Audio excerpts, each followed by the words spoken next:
현대위아 2022년 1분기 경영실적을 스루풋 회계로 분석을 해서 2022년도 말 매출을 예측해 보도록 하겠습니다.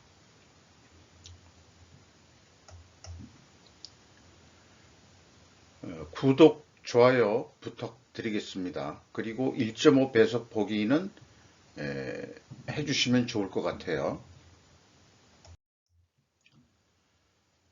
주가를 보면은 66,700원으로서 2021년 말 주가보다는 무려 13,200원이 하락을 했습니다. 장부 가격 대비 56%로 크게 떨어졌습니다. 왜 이렇게 떨어졌는지, 그 경영실적 내역이 뒷받침되는지 또 생각해 보기로 하겠습니다. 5% 이상 주주명을 보면은요, 현대차가 25.35%, 기아가 13.44%, 국민연금공단 들어와 있고, 외국인도 7.21% 들어와 있습니다. 현대위아는 결국은 그 현대차,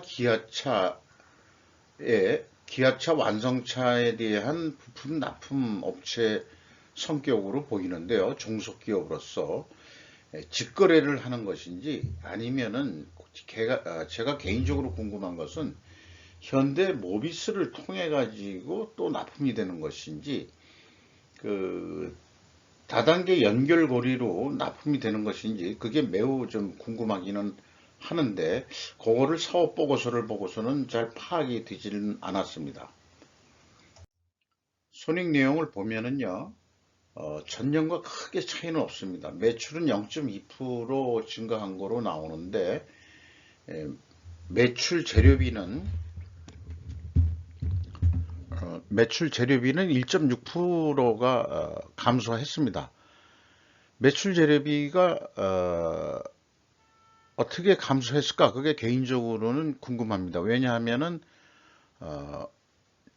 전년도도 그렇고 올해도 들어와서 계속 어떤 물가 인상이나 국제 원자재 가격 상승 등으로 재료비가 과연 내려갈 수 있는 상황인지 그게 좀 궁금하기를 합니다. 수루풋이 그래서 8.8% 증가한 거로 되어 있고요. 수루풋율은 1.5%가 상승했습니다. 운영비용이 7.3% 증가했고요. 그리고 이제 판매 관리 비율이 매출액 대비 한 3.5% 선으로 되어 있는데 0.4% 증가했습니다만은 다른 제조업에 비해서 판매 관리 비율은 그렇게 높은 수준이 아닙니다. 이것은 안정적으로 판매할 루트가 있으니까 크게 판매 관리비가 들어갈 일이 없지 않느냐 이런 생각을 또 하게 됩니다. TOE 생산성은 1.18로서 전년보다 0.02포인트 상승했습니다. 영업이익은 460억 원 시현이 됐는데 원가회계 영업이익보다는 10억 원이 적은 수치입니다. 이것은 이제 가공비 배부 재고 자산이 증가했기 때문이겠죠.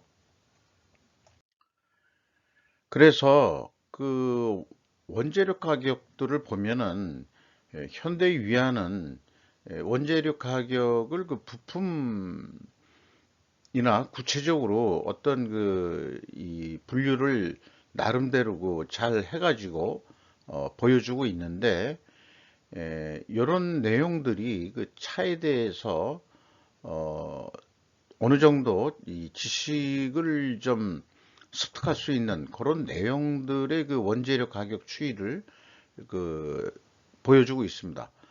원재료라고 하지만은 현대위아도 결국은 그 밑에 있는 다른 부품 업체로부터 사들이는 것으로 이렇게 보여지죠. 그리고 이제 별도로 이제 기계 부분이 있는 것으로 되어 있습니다. 그래서 원재료 가격이 뭐 조금 내려간 거로 되어 있는데 거의 대부분 작년과 동일하고 내려간 것은 이제 하이포이드 기어 세트라는 게 이제 0.5% 내려간 게 이제 크게 작용을 하지 않았나 이렇게 보고요. 그 다음에 이제 엔진 쪽에 그 카탈리스트라는 것이 23.2% 내려간 것으로 그렇게 그 1분기에 그 공시를 했습니다. 종합적으로 이제 뭐 단순 평균해야 되는 건지 어떤 건지 잘 모르겠습니다만은 어쨌든 원재료 가격이 구매 가격이 좀 내려갔다 이렇게 볼 수 있겠습니다. 전년도에 너무 올려줘서 깎은 건지, 그 다음에 이 DJ 휠이라는 것은 전년도에 또 크게 상승을 했었고, 뭐 이런 내용들이 좀 나오네요. 그리고 제품 가격도 이제 그 자동차 어떤 그 구성 부분으로 나눠져 가지고 제품 가격도 그 상세히 표현을 했습니다. 제품 가격이 조금씩 오른 것으로 그렇게 나와 있습니다. 그러니까 매출의 증가는 판매량의 관계도 있겠지만은 어느 정도는 좀 올랐다. 이것은 이제 나타나고 재료비는 좀 약간 떨어졌다. 손익계산서에 나와 있는 내용을 좀 뒷받침하고는 있다. 이렇게 생각이 들어갑니다.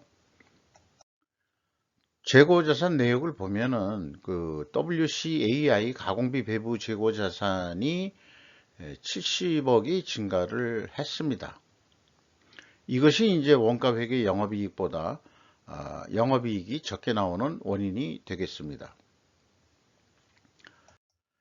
비용의 성격적 분류 내용을 원문 그대로 가져왔는데 다만 이 두 개로 나눕니다. 그 스루풋 회계 분석을 위해서는 MC 매출원가 재료비와 그 다음에 운영비용 이렇게 나눕니다. 그래서 회사는 뭐 판매관리비의 내역을 뭐 밑으로 나래미로 쓰는 그런 형태보다도 단순하게 이렇게 표현해줘도 크게 문제는 없죠. 궁금한 것은 사실은 종업원 급여 매우 중요한 거고, 그 다음에 이제 제가 소개는 안 하고 있지만은 제조 원가에는 그 감가상각비가 들어가는데 그것이 일반적으로 다른 기업들도 2차 비용으로 많이들 표시하고 있습니다. 모든 비용을 기타 비용으로 회사는 몰아서 비용의 성격적 분류 내용을 공시를 했습니다. 운영 비용 중에서 주요 내용을 보면은요, 종업원 급여가 794억 원이 집행이 됐는데 전년 동기보다 14.3%가 증가했습니다. 직원 수가 6명 줄은 거로 나와 있고요. 그리고 분기 평균 임금은 2,710만 원, 100만 원, 평균 임금 인상률은 14.6% 상승한 것으로 이렇게 산출됩니다. 그래서 연간을 예상하면은 1억 원대가 넘는 것으로 이렇게 될 것 같습니다. 기타 비용은 5.8%가 증가했습니다. 가공 비율은 13%로 동일하게 유지되지만 소수점상으로는 0.5% 상승했습니다. 가공비가 상승했다는 얘기는 0.5%만큼 재료비가 하락을 했다. 이렇게 또 볼 수 있겠죠. 그리고 PQ 총 제조 비용의 차이가 있는데 이게 그 재고 자산의 변동 범위 차이로 나타납니다. 그것을 다음 장에서 보여드리도록 하겠습니다. 재고자산 회계 투명성 2단계로서요. 그 1번과 2번 그를 비교하면은 차이가 178억 원이 나는데 BWCI의 증감액을 가감하면은 남는 것이 10억 원이 차이가 납니다. 그 10억 원의 차이가 뭐냐 그러면은 현대위아가 기계작업 뭐 이런 그 사업 부분도 있기 때문에 계약 자산이 있거든요. 그 계약 자산의 그 증감액을 가감해 주면은 일치합니다. 그리고 또 현금 흐름표 기준 전체 재고 자산의 증가맥도 일치를 합니다. 따라서 재고 자산 회계 투명성은 검증이 됐다, 이렇게 볼 수 있겠습니다. 경영평가 지표로서요, 재고자산 회전율은 하락을 했습니다. 그런데 그 TOE 생산성은 조금 상승을 한 거죠. 그래도 이것은 역방향이기 때문에, 역방향일 경우에는 분식회계 개연성 가정을 해왔는데, 이것을 반증하려면은 원재료 가격이 상승을 했던가, 그 다음에 TOE 생산성이 상승을 했다면 판매 가격이 상승을 했던가, 이렇게 반증을 해야 되는데, 제품 가격, 판매 가격 오르는 것은 아까 봤듯이 어느 정도 조금 그 인상이 됐지만, 매출 원재료 가격은 그 내려간 것으로 되어 있거든요. 근데 요 기준으로 보면은 이 내려갔으니까 원재료가 인상이 됐다, 이렇게 이제 추론이 되는 거거든요. 요 부분에서 안 맞아떨어지는데, 이것이 이제 계약 자산하고도 이제 연결이 되어 있다. 저는 뭐 그렇게 좀 얘기를 하고 싶습니다.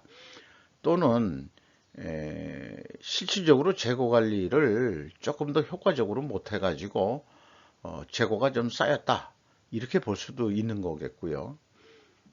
일단 그렇게 생각을 합니다. 그리고 미래 가치는 이제 주가에 영향을 미치는 요소로 개발을 한 건데 9.6% 하락을 했습니다. 이것도 주가 하락 요인으로 보입니다. 총 자산 회전율은 좀 낮은 편이고요. 그리고 매출 채권 수금 속도는 1.3회전, 그리고 매입 채무는 그 대금 지급 속도가 더 좀 빠르네요.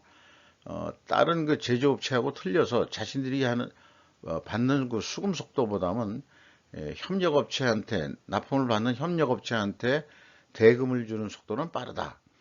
이것은 그 바람직한 것이 될 거고요. 대금 속도가 빠를수록 또 가격을 인하할 수 있는 그런 또 유혹 요인으로도 제공할 수 있겠죠. 그렇게 생각이 듭니다.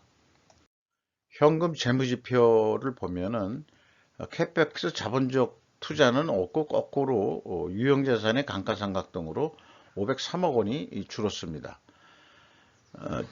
관계기업 비율로는 그 17.3%가 나오고요.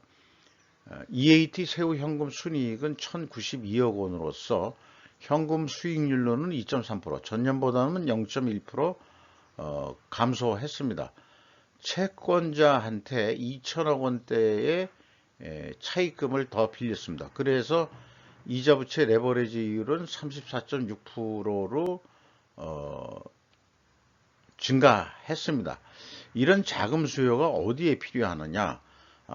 캐펙스 자본적 지출 투자에도 들어간 게 아닌데면은 2천억 원이라는 돈이 어디에 들어가길래 추가 그 차입을 했겠느냐, 이런 게 보면은 결국은 재고 자산의 증가라든가 뭐 이런 부분에 돈이 좀 투여가 됐다, 투입이 됐다, 이렇게 일단 판단할 수 있겠습니다.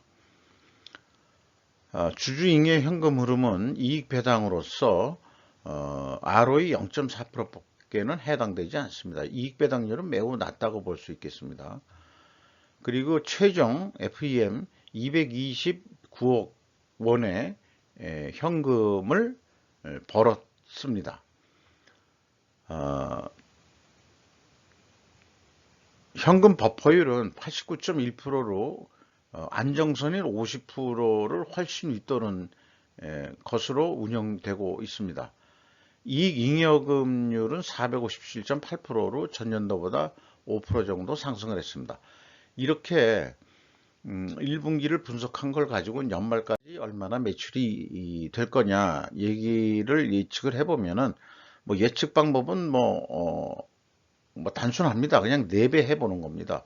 4배 해보면은 7조 8천억 정도 할 것으로 보이는데, 매출 원가가 여기 나와 있습니다만, 이걸 어떻게 이제 산출했냐 그러면은 제조 원가 방식대로 매출 원가 산출하는 방식대로 그 총제조비용, 생산재료비와 가공비에서 이걸 더해서 총제조비용이 나오니까 여기에서 이제 기초재고를 더하고 기말재고를 빼면은 7조 2,970억 원의 매출원가가 나옵니다. 그래서 이제 396%뭐 증가할 거다 이렇게 되는데 재고가 약 한 3% 정도 증가한다고 전년의 그 실적을 감안하면은 한 3% 정도 올 것 같다 이렇게 이제 그 예측을 해보는 거죠. 그런데 그 예측을 그렇게 해가지고 이것을 납품한다는 것으로 비유를 하면은 일반적으로 이제 그 예측한 그 가격으로 생산재료비, 가공비 그대로 가져와서 또 판관비도 그 집어넣고 예상 영업이익 마진도 집어넣어 가지고 이거를 그 단품으로 비율이 얘기한다 그러면은 그냥 780만 원이라고 그러죠. 780만 원 견적 가격을 냈는데 우술이 좀 있고요. 남도 아니고 현대 위하니까 현대차나 기아차에서 그냥 780만 원에 사준다. 이렇게 보면은 이익이 이제 22만 5천 원 정도 나오게 산출이 됩니다. 그래도 욕심을 좀 내서 더 4% 정도 매출을 더 늘려서 이익을 더 내보자 이렇게 된다 그러면은 뭐 밑에 나와 있는 대로 매출 4% 증가에 따른 생산재료비 증가, 가공비 증가, 그 다음에 재고는 그대로 두고 한다면은 매출원가가 753만 4천 원. 요거를 적용해서 산출하면은 영업이익이 30만 원 나온다. 그러니까 예상대로 하면은 계약대로 하면은 한 2,250억 원 정도의 그 영업이익이 예상되는데 조금 더 욕심을 내 보면은 한 3천억 원 달성할 수 있지 않겠냐. 뭐 이런 이제 그 예측을 해본 건데요. 사실상 그 물량 자체가 자신들이 노력한다고 해서 그 증가가 되고 그 다음에 매출이 그 신장이 되고 그런 거는 아닐 것 같은 성격이에요. 왜냐하면은 완성차 메이커인 현대차나 기아의 발주량에 따라서 좌지우지하게 되는 거니까 또한 그 완성차 자체도 자신들의 그 판매량 추이라든지 이런 거를 봐가지고 그 수시로 발주량을 결정할 것이니까 완성차 메이커의 그 수요에 따라서 현대유아의 그 매출량도 변동이 될 것이다 이렇게 생각이 됩니다. 그러니까 자신들의 의지 가지고는 잘 안 될 건데 다만 여기에 이제 매출 마진율을 올려달라는 의미로 한다 그러면은 이게 또 성립이 또 좀 안 되겠죠. 현대차도 뭐 꼼꼼히 따져가지고 이제 그 가격을 살 테니까요. 자, 그러나 어쨌든 이렇게 한 예상을 해봤습니다. 그러면 스루프 회계는 어떻게 하느냐 그러면 마찬가지로 4배 정도 합니다. 그리고 또 손익분기점 방식으로도 한번 해봅니다. 여기에 이제 그 기존에 나와 있는 손익분기점 방식에다가 예상 이익을 더해가지고 그것을 스루프율로 나누면은 예상 판매액이 되겠습니다. 위에 이 계산한 거하고 유사하게 나오죠. 이것도 마찬가지로 아까 그 구두로 말씀드린 거를 여기 이제 말로 좀 적어 놓는데 다시 한번 좀 읽어 보겠습니다. 재고 회전율을 상승시키면 매출이 더 증가하는 것이 일반적이나 위의 경우 완성차 업체의 발주량에 제한이 있다면 재고를 감소시킨 효과로 회전율을 상승한다면 두 번의 이제 그 조건을 말씀드리는 거고요. 이득은 바로 재고에 돈이 묶이지 않는다는 것이다. 그러면 차입금을 줄일 수 있을 것이다. 그것이 바로 매출 증대 효과와 같은 효과를 줄 것이다. 라고 저는 이제 이 판매 예측에 대한 합리화적인 생각을 좀 피력을 해 봅니다. 원가 회계에서 계산한 것처럼 뭐 유사하게 나와가지고 계약 역시 그 780만 원을 했다면은 스루프 쪽 계산으로는 20만 원이 아니고 16만 원 선 정도 덕분이 이익이 나지 않습니다. 이거를 좀 더 자신들이 재고 회전율에 아까 요 위에 상단에 얘기한 대로 재고 회전율을 5% 증분율을 올리되면은 5%만 올려도 예상 이익은 마찬가지로 30만 원 정도 나오게 됩니다.